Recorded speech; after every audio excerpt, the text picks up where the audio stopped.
Criminal acts of hate and intimidation must have no space in our city, and the Toronto Police Service has been unwavering in our determination to restore the sense of public safety. Detailing a disturbing trend that doesn't seem to be going away. Tonight, concerns over an increase in hate-related crimes in our city and the growing number of protests that have taken over our streets. Good evening. Strong words today from Toronto's Chief of Police. Speaking out about recent acts of hate and efforts to respond to protests he says are escalating and becoming more confrontational. CTV's Allison Hurst joins us live from Toronto Police Headquarters tonight with the story. Allison. Chief Demkew outlined all of this at this morning's Toronto Police Board meeting, where he highlighted the role he believes police have and will continue to act on to keep the community safe. Following weeks of demonstrations, Toronto police are banning future protests on the Avenue Road overpass over Highway 401 in the heart of the Jewish community. Demonstrations or the congregation of people on the Avenue Road Bridge over the 401 will not be permitted. If it becomes necessary, people can expect to be arrested. Across the city, there have been hundreds of demonstrations since the October 7th attack.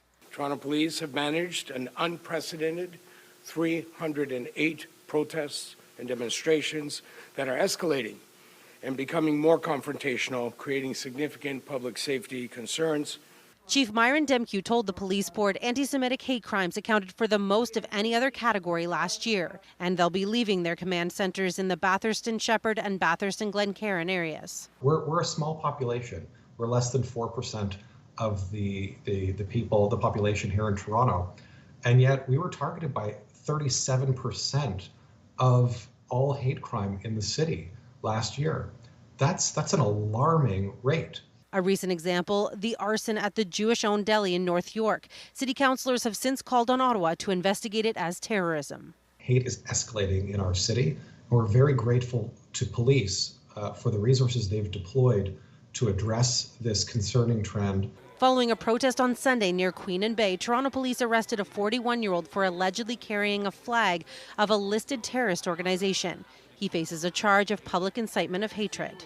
Since October, 54 people have been arrested and 117 charges laid for what officers allege were hate-motivated incidents. What we're seeing from the Toronto police is a continued trend of criminalizing and repression directed at Palestinian and protesters or protesters coming out against the genocide of the Palestinian people. Youth Palestinian Movement member Dalia Awad says the escalation is coming from the police.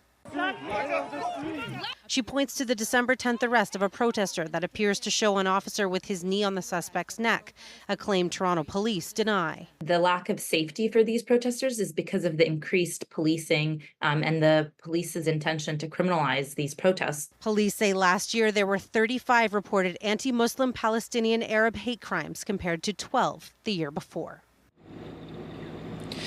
Four protesters from the Eglinton Lawrence neighborhood did go back to that overpass location. They've been at demonstrations there before, and they went back with a sign and to deliver a message. This happened just in the last half hour, and while they were there, a small group was approached by two police officers. There was a brief conversation between them and the police, and then the group packed up and left. They did give a brief statement to media saying they found the ban on protesting at the overpass alarming, called it an affront to civil liberties and freedom of expression, and they say that they chose that location because of its accessibility to them, because they live in the neighborhood, and for its visibility. Reporting live, I'm Allison Hurst. Nathan, back to you. All right, thank you, Allison. Still ahead, the fallout after a CTV News investigation shows dozens of convicted criminals released early because of inhumane conditions at a Toronto jail. That's coming up. But first, we turn to a national call for action. Doctors sounding the alarm over ER wait times right across the country. Health providers stretched to the limit with patients left as the victims of a system in crisis. CTV's Queen's Park Bureau Chief Siobhan Morris joins us with a message from the medical field and the political push for change. Well, some hospitals are warning patients up front now that they are in for a long wait if they show up to the ER. The Canadian Medical Association feels the public is growing weary waiting for change and to be seen. It was a panic-inducing ordeal for the dad of a newborn running a fever. trying to stay away from an emergency department he knew was overcrowded. I called telehealth to avoid going there altogether, and they advised us to go. He rushed his 2.5-week-old son to a hospital north of Toronto. It took an hour just for us to see a triage nurse. It felt like we were at a meat counter, waiting for our number to be called. It took more than 8 hours for the infant to be admitted. His story, one from the queues at emergency rooms that have been longer and longer. This is probably the worst I've seen in my 15, 20 years of being in medicine. The problem no longer in isolated pockets. It's every emergency department. It's 24 hours a day.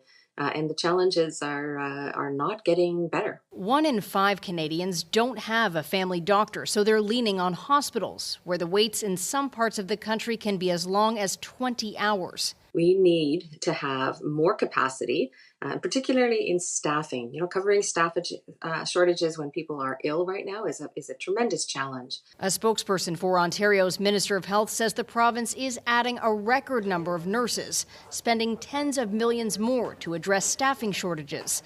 And she stresses Ontario is leading the country with some of the shortest wait times in Canada. All of the measures that the government says that they are taking are not good enough. Ontario's opposition NDP wants the government to end what it says is consistent over-reliance on private staffing, private nursing agencies, which cost an enormous amount and are hemorrhaging healthcare dollars out of our public healthcare system. There are also calls to end a court challenge on legislation that capped public sector wages and to establish a safe nurse-to-patient care ratio. We need to expand urgent care centers that are close to emergency departments.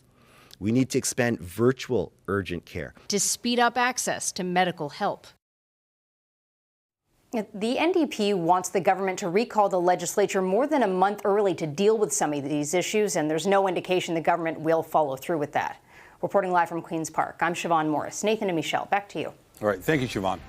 Also tonight, the worst in North America and third worst in the world. The new study confirming what most drivers have already believed about traffic congestion in Toronto. But first, the sky has settled from earlier today when we got another dose of wet snow. A live look this hour at our city skyline. There is still the chance of flurries, maybe some drizzle, but rather calm before the next system heading our way arrived. Jessica Smith is here with a look at the current conditions. How are they looking, Jess? It's okay right now. Enjoy the calm before the storm quite literally rolls into the end of the day tomorrow. The bulk of that snow, as Michelle mentioned, has moved its way out. We have a break, a reprieve as we head through the evening and into the bulk of the day tomorrow before this system makes its way in. We're still relatively mild as we head in towards the beginning of our night through Pearson, over towards the island, still sitting at 2 degrees. The wind chill not so much of a factor. As we head through the overnight, dropping down to -3, it'll feel like -7, but we are watching that system. I'll have all those details coming up. Nathan. Thanks. So how was your commute tonight? If you got stuck in traffic, you're likely not alone. A new study confirms what many of us already know. Toronto is among the worst in the world when it comes to congestion on the roads. CTV's Janice Goulding joins us with all the details. Janice.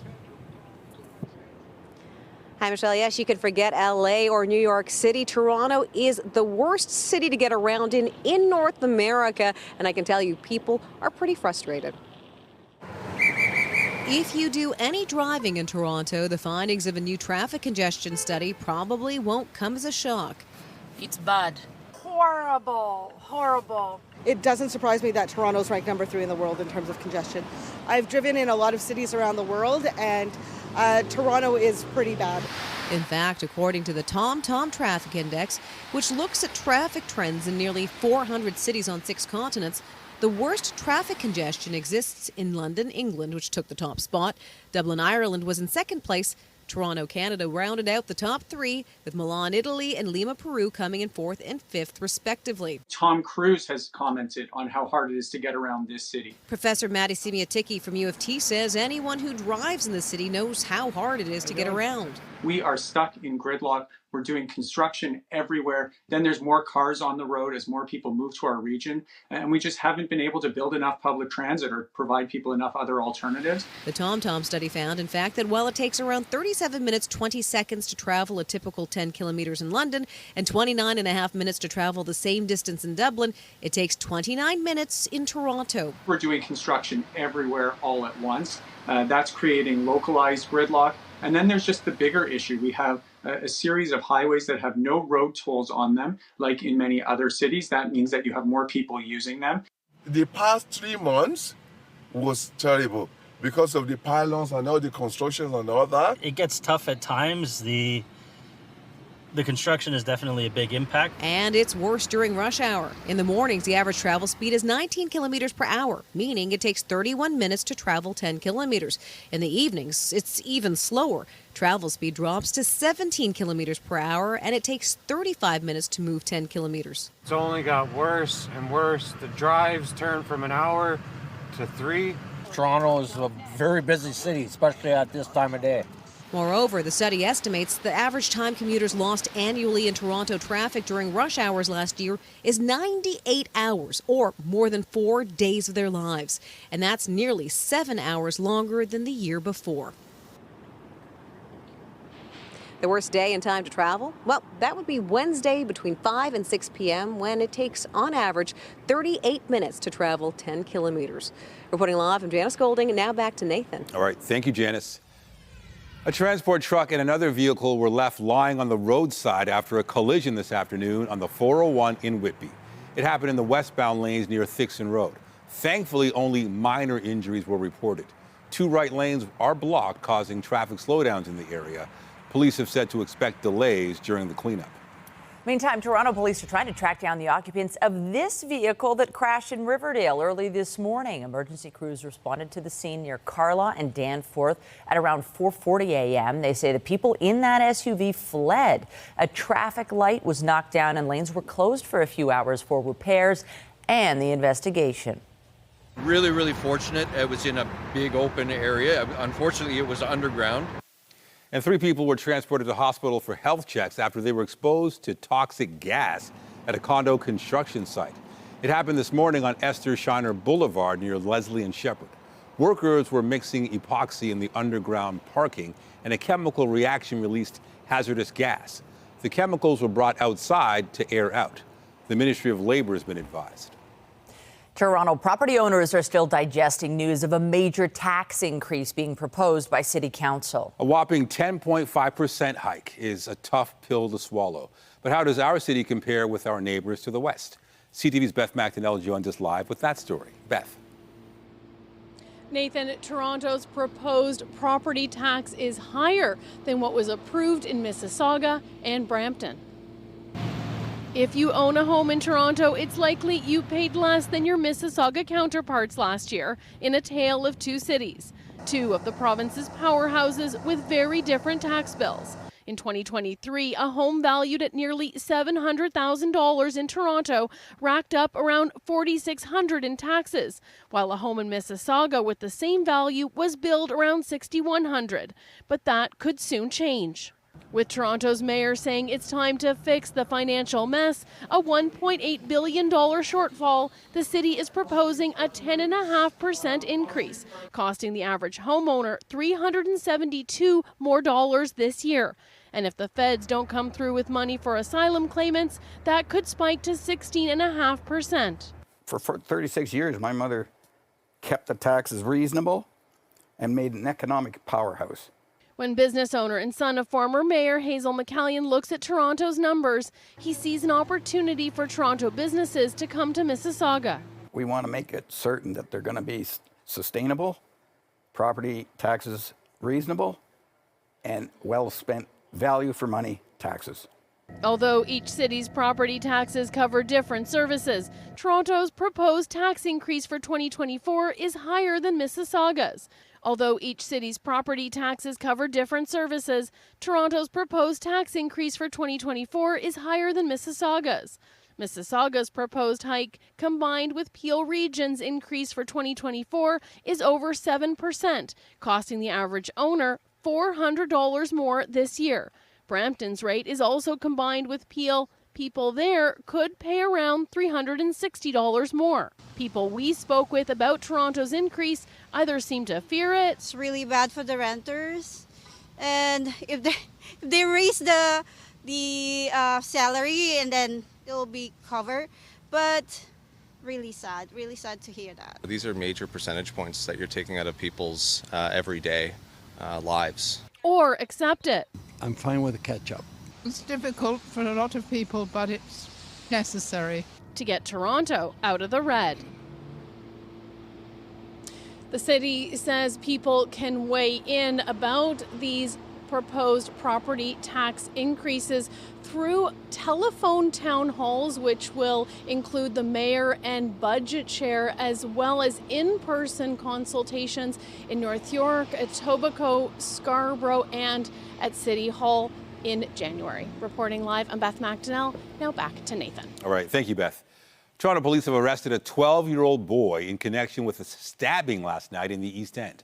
At around 10 p.m., investigators say a suspect with a knife entered a store near Danforth and Victoria Park. He allegedly demanded cash and chased an employee outside before stabbing them in the back. The victim's injuries were not life-threatening. Police took the 12-year-old boy into custody, and he faces assault, robbery, and mischief charges. Miami Gardens police say they haven't made any arrests so far in the murder of an Ontario man killed after attending an NFL game. 30-year-old Dylan Isaacs from Six Nations was in town for the Miami Dolphins-Buffalo Bills game Sunday night. He was shot and killed in an alleged altercation with a motorist who pulled out a gun. Miami Gardens police say they've seized a vehicle and identified a person of interest, but haven't taken that person into custody. Dylan Isaacs' family will hold a funeral on Saturday in Onondaga. We have an update on a story we first brought you last night. A CTV News investigation to what's being called Guantanamo South. Judges reducing the sentences of dozens of criminals over concerns about the conditions at the Toronto South Detention Centre. Today, CTV's John Woodward pressed Ontario's Solicitor General on the issue. The people of Ontario always deserve to feel safe. That's Ontario Solicitor General Michael Kersner announcing $25 million for a digital system to better track arrested people out on bail. A system so high-tech it will be on officers' phones. This is not a game. I am putting all the offenders on notice.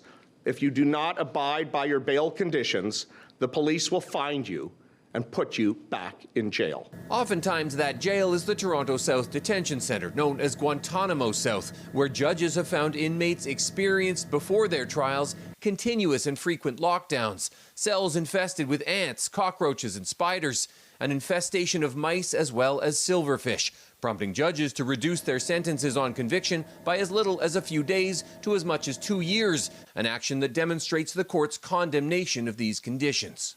A review by CTV News found 24 cases where judges had reduced sentences of convicted criminals thanks to what they're calling inhumane conditions at Toronto South, including kidnappers, shooters, and child pornographers, all facing long lockdowns. Staffing shortage over and over again. So the only conclusion one can draw is that the province has made a decision that they are not going to properly fund the jails. They are not going to hire the professionals they need to run the jails.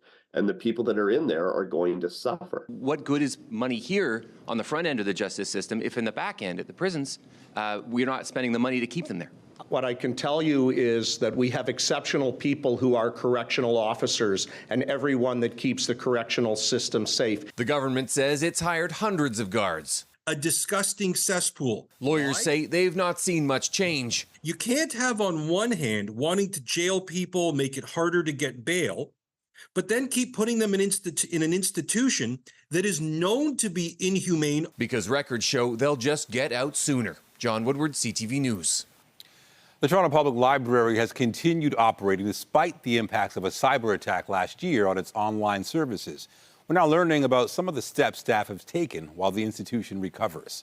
The Toronto Public Library shared this image of 12 trailers that have been used to store returned materials ever since that October 28th cyber incident. A spokesperson said they're waiting to be checked in electronically as the library phases its systems back online starting later this month. Meanwhile, Mississauga's main library is set to reopen following a 3-year renovation. A nearly $50 million investment was made to upgrade all 5 floors of the Hazel McCallion Central Library building. The revamped library features a sky lounge on the 4th floor, new high-tech devices, an interactive children's space, and a new room for prayer and meditation. The Hazel McCallion Central Library reopens on February 12th. He was a staunch advocate of social democracy, a respected leader who helped build the modern New Democratic Party. Canadians are mourning the passing of Ed Broadbent, a major figure of 20th century politics in Canada. CTV's Jeremy Sharon reports. He led the federal New Democrats for 14 years and founded his own institute, which today confirmed the passing of Canadian politician Ed Broadbent. Our country has lost a fierce champion for ordinary Canadians, an intellectual who strongly believed in building a good society, a statement from the Broadbent Institute read. Ed knew the streets well, he knew working class people well, but he had a bigger, broader vision, and he really made you part of that vision and made you believe you could make this country what it really should be. First elected in 1968, Ed Broadbent served as an MP for 21 years. He led the NDP from 1975 to 89 during the Pierre Elliott Trudeau, Joe Clark, and Brian Mulroney governments. Ed Broadbent was a lifelong champion of our movement and our party, said current NDP leader Jagmeet Singh in a statement today. He dedicated his considerable gift to the project of social democracy, never wavering in his belief that we must build a Canada that serves everyone, not just the rich and powerful, he said.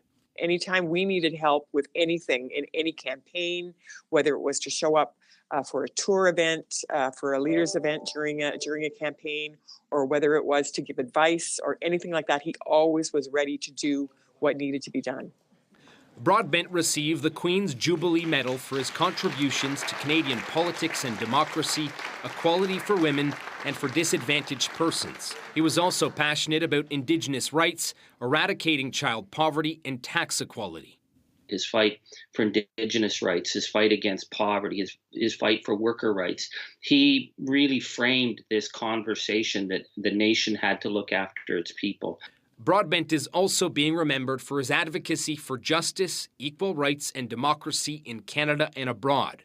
Born in Oshawa in 1936, he studied and later taught at a series of universities and held a PhD in political theory.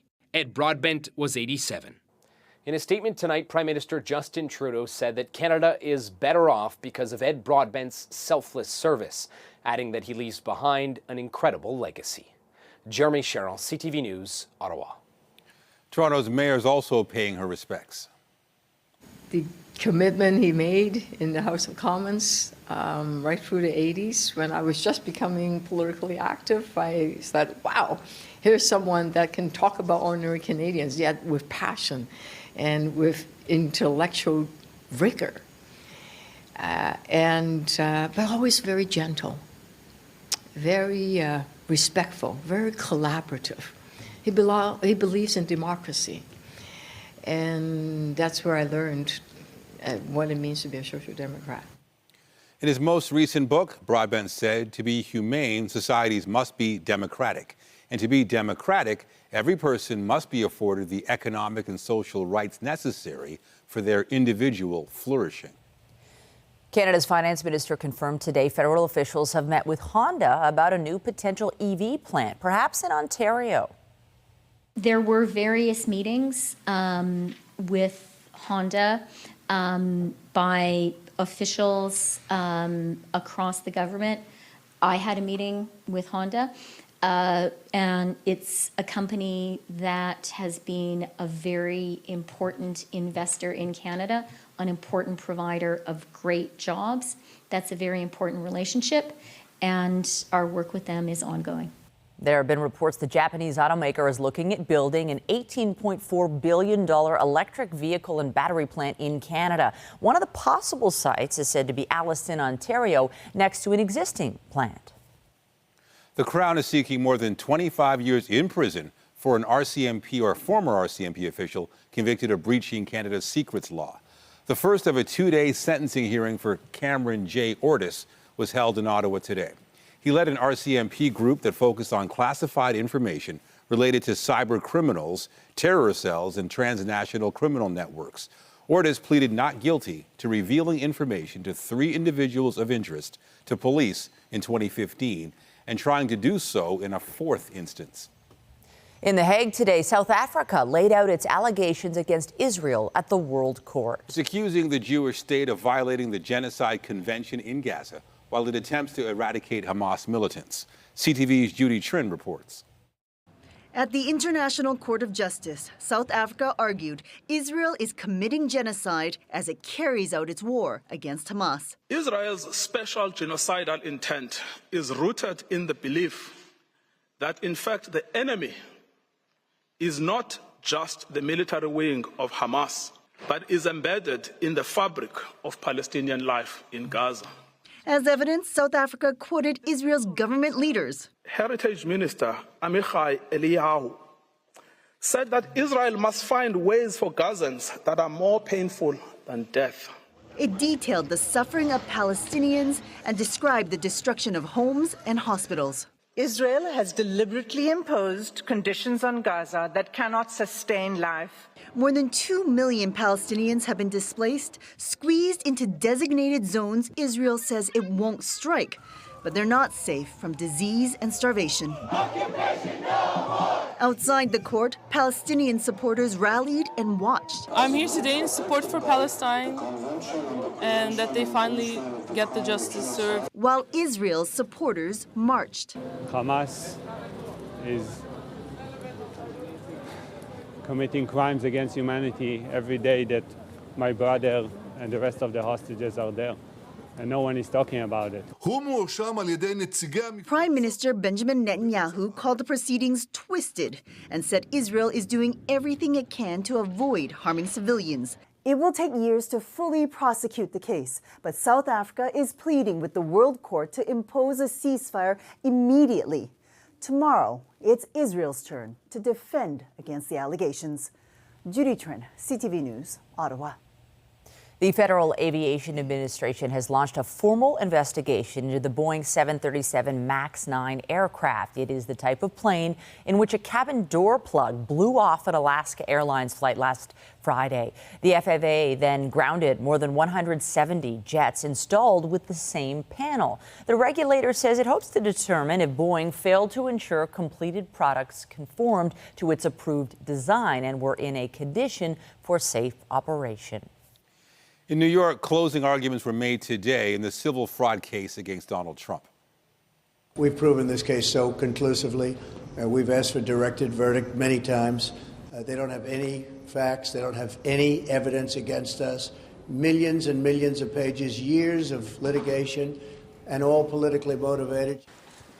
The judge is considering what penalties to impose after earlier finding that Trump's company inflated his net worth to win better financing terms.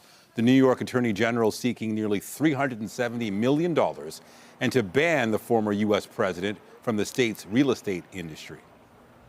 The world's largest cruise ship has arrived at its new home. Royal Caribbean's Icon of the Seas pulled into the port in Miami this week. The 250,000-ton vessel has been making its way to South Florida since December. This ship can accommodate 7,600 passengers, and it features 7 pools along with about 40 bar and dining options. It sets sail on January 27th. Coming up, is it real or an illusion? The future and must-have tech toys from the Computer Electronics Show in Vegas. The latest coming up. An iPad 4, and coming up on Consumer Alert, Apple has agreed to pay Canadians more than $14 million in a proposed class action settlement. It has to do with batteries and older iPhones. If you have one, you could be entitled to a check for $150. I'll have the details. That story is just ahead.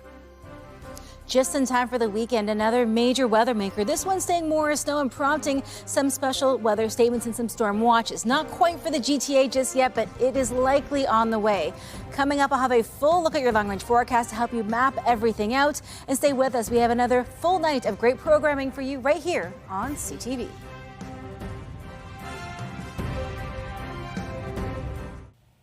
Following a scandal involving batteries in its iPhones, Apple has agreed to pay Canadians more than $14 million.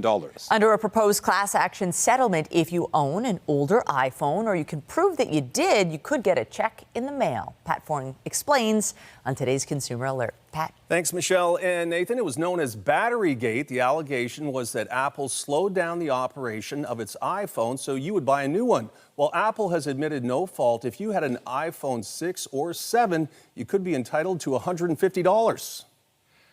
Apple would probably rather be talking about its long-awaited Vision Pro headset that will finally go on sale this year, but instead it's dealing with lawsuits connected to its iPhone 6 and 7 and Batterygate. Now is the time to go looking through your dusty old drawers for those old phones that you no longer use. Tech analyst Carmi Levy says the proposed settlement in Canada follows a similar lawsuit in the U.S. where Apple paid consumers $500 million.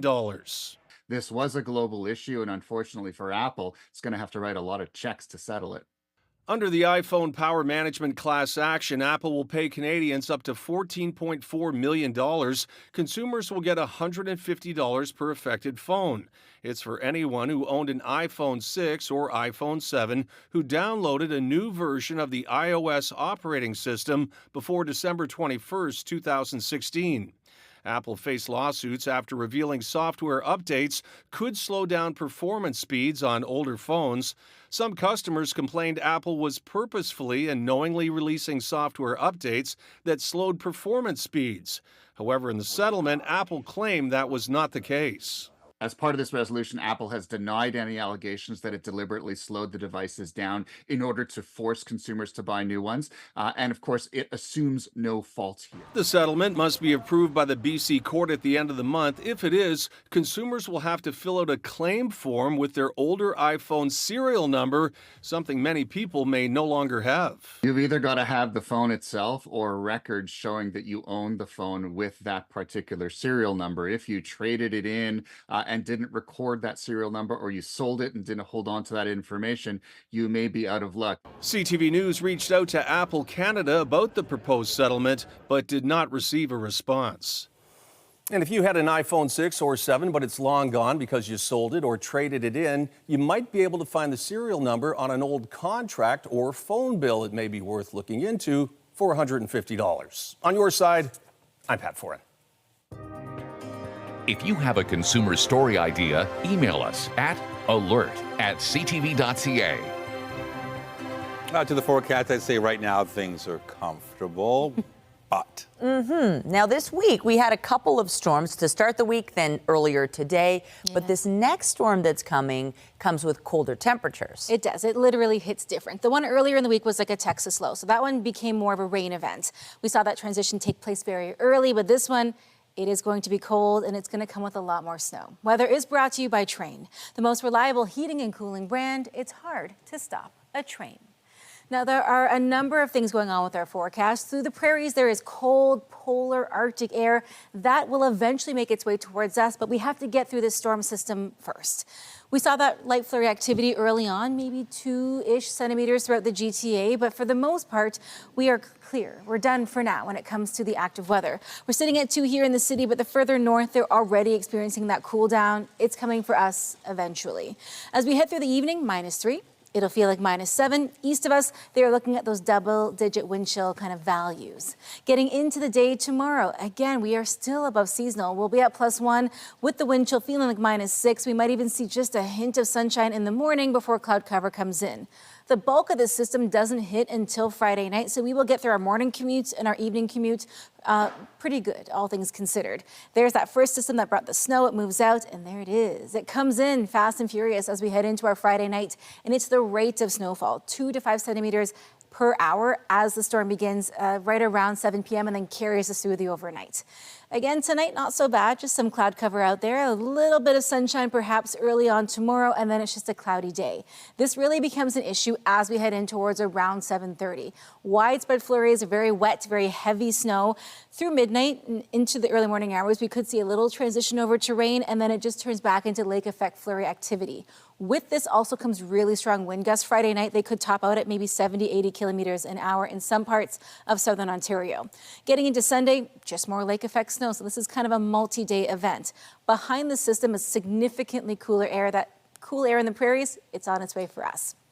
Generally, we're looking at about 5 to 10 centimeters downtown. North of the city, east of the city, they're looking at that 10 to 15, and then areas out towards, say, Bancroft could see 20 to 30.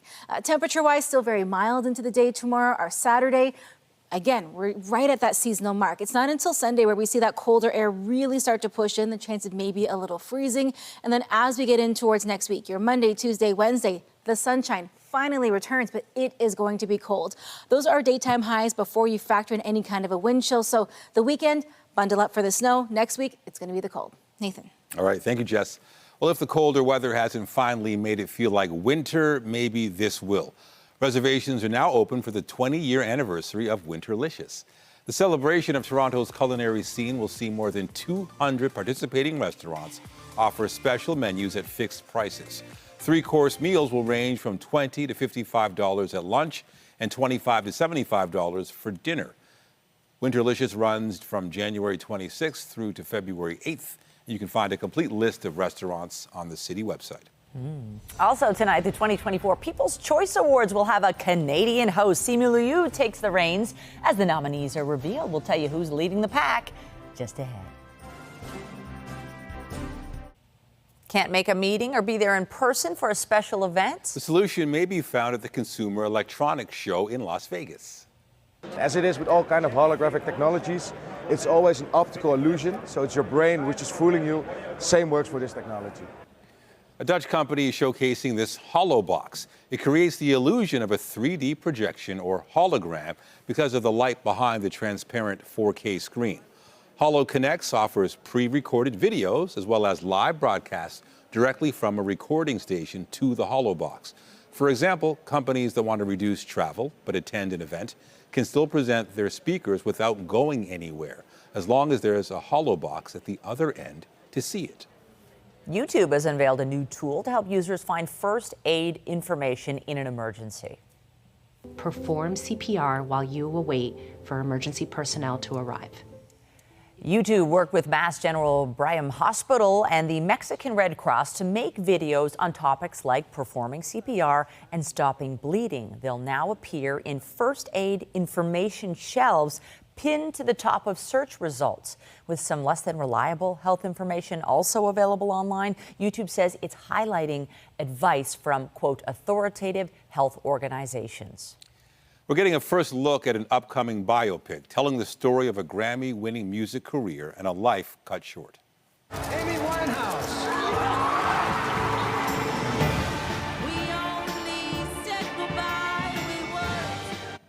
Marisa Abela plays the late vocalist in Back to Black. It bills itself as an unflinching look at the modern celebrity machine and a powerful tribute to a once-in-a-generation talent. The film was directed by Sam Taylor Johnson and will first hit theaters in the UK in April. Almost exactly a year since the death of Lisa Marie Presley, a posthumous memoir is on the way from the singer-songwriter. Random House Books says Elvis's only child began working on her story before suffering a small bowel obstruction at age 54. Presley's daughter Riley said she was honored to help put her mother's as yet untitled book out for her. It'll hit bookstore shelves in October.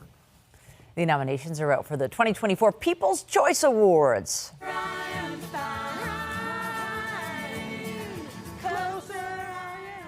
And guess what? Barbie was on top of the film nominations. It's in the running for 9 awards, followed by Oppenheimer, which had 6. And speaking of Barbie, the show next month will be hosted by one of its stars, Canada's own Simu Liu, who you might remember hosted the Junos. He's nominated for his role as one of the Kens in Barbie. You can weigh in on who should take home a People's Choice Award. Worldwide voting is now open. The Stars Tonight is brought to you by Lastman's Bad Boy, court-approved liquidation sale. On the next CP24 Breakfast. Tomorrow, we raise a glass to mocktails with some great recipes ahead of a big competition in the city this weekend. CP24 Breakfast up first at 5:30. The lived experiences of our Jewish community and the experiences they're having in this city presently are something we are listening to. Updating our top stories, Toronto police say they won't permit future protests on the Avenue Road overpass over Highway 401 in the heart of the city's Jewish community. Pro-Palestinian demonstrators have gathered there in response to the Israel-Hamas war. Some said they felt their right to freedom of expression wasn't being respected. It's every emergency department. It's 24 hours a day. The Canadian Medical Association says many emergency rooms across the country are overflowing, and is urging provinces to step up efforts to address the crisis. Ontario's health minister says the province is adding a record number of nurses and has some of the shortest wait times in the country. The opposition NDP says the Ford government is relying too much on private staffing and nurses. I've driven around the world, and Toronto is pretty bad. And how was your commute home tonight? New figures from TomTom show Toronto has the third worst traffic congestion in the world. We took bronze after London, England, and Dublin, Ireland. Average travel speeds in the city were measured at just 17 kilometers an hour during evening rush hour. On the markets, the Canadian dollar is down a fraction to 74.65 US. American benchmark oil added 65 cents to close at $72.09. And the TSX Composite Index dropped 71 points to end the day at 20,918.4. As tech giants downsize to cut costs, Google is kicking off 2024 with hundreds of layoffs. Fired employees include those working on the hardware, voice assistants, and engineering teams. Google said in a statement it was responsibly investing in the business's biggest priorities. The Alphabet Workers Union called the job cuts, quote, needless, saying the company continues to make billions every quarter. The Business Report is brought to you by Canadian Western Bank, the bank built for business. Air Canada is appealing a decision from the country's transport regulator dealing with accessibility issues for travelers living with a disability. The Canadian Transportation Agency had ordered Air Canada to accommodate passengers whose power wheelchairs don't fit through the cargo door of a scheduled plane. The agency said the airline could find similar flights on a comparable route or swap in a compatible plane. Air Canada says it has accepted most of the ruling's orders, but challenged the obligation to change aircraft on short notice for smaller routes. The head coach of the Toronto Raptors is a little lighter in the wallet after this week's rant against the referees. What happened tonight, this is completely BS. This is shame. Shame for the referees, shame for the league to allow this. The NBA fined Darko Rajakovic $25,000 US today for publicly criticizing the officiating. The coach was furious after the Lakers were awarded 23 free throws in the fourth quarter of Tuesday's game. Toronto had just 2. The Raptors lost that one 132 to 131. Kawhi Leonard, guarded by McDaniels. Shot good. Toronto's winless in California this week. Kawhi Leonard and Paul George each scored 29 points as the Clippers rallied for a 126-120 win last night. On Tuesday, Toronto lost to the Lakers by just 1 point. They're in Utah tomorrow night. It is the end of an era in New England. Bill Belichick is moving on. Received tremendous support. We had a vision of, building a winner, building a championship football team here, and that's exceeded my wildest dreams and expectations. Belichick will no longer coach the Patriots after 24 seasons. His departure was described today as a mutual decision. Belichick won 6 Super Bowls. It's expected he will generate plenty of interest from other teams. The Toronto Maple Leafs are back on the road tonight. The Buds are coming off a convincing 7-1 win over San Jose on Tuesday. Mitch Marner had 2 goals and 2 assists as Toronto won its 4th straight game. Toronto plays New York on Long Island this evening. Team Canada. There's Toronto, can't get the equalizer. Now a chance and they score. Right out in front. And Toronto's PWHL team was in action last night against the only unbeaten team in the league. Sarah Nurse scored in the second period to tie the game at 1-1, but Minnesota went on to win that one 3-1. Toronto plays Ottawa on Saturday.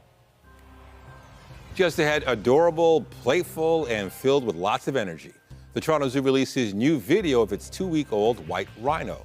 Some quality time with the baby coming up. It's been 2 weeks since a rare white rhino was welcomed into the world at the Toronto Zoo. Now the animal experts are sharing another glimpse at one of the zoo's youngest residents. Yeah, oh no. The trues. I don't know why I said it. Zoo staff shared video of the calf known as Teasy Tank Puppy enjoying some morning playtime along with his mom, 14-year-old Sabby. The zoo says the pair won't be viewable to the actual public until spring to give some time for them to bond.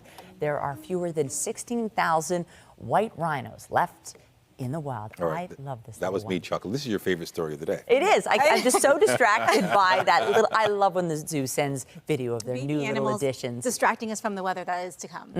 Tell us. It's going to be messy as we head in towards the end of our week. So we get through our Friday, not all that bad. This comes in later on in the day. So just plan accordingly if you have overnight travel or later day travel Friday into Saturday. This will become a multi-day snow event, so just again plan accordingly and always drive according to the road and weather conditions. We get through our Friday, not all that bad. This comes in right around that 7 p.m. mark, and then we carry this through to Saturday. We could potentially for the downtown core see 5 to 10 centimeters. Further east, a little bit more. And a reminder, Friday's Lotto Max jackpot is an estimated $60 million plus 6 max millions. All right. Thank you, Jess. Be sure to join Omar Sachedina tonight at 11 for CTV National News, followed by Sean Leathong with our next local newscast at 11:30. In the meantime, our coverage continues anytime on CP24 and online at ctvnewstoronto.ca. For Jessica Smith and all of us at CTV News, thank you for watching and have a good night.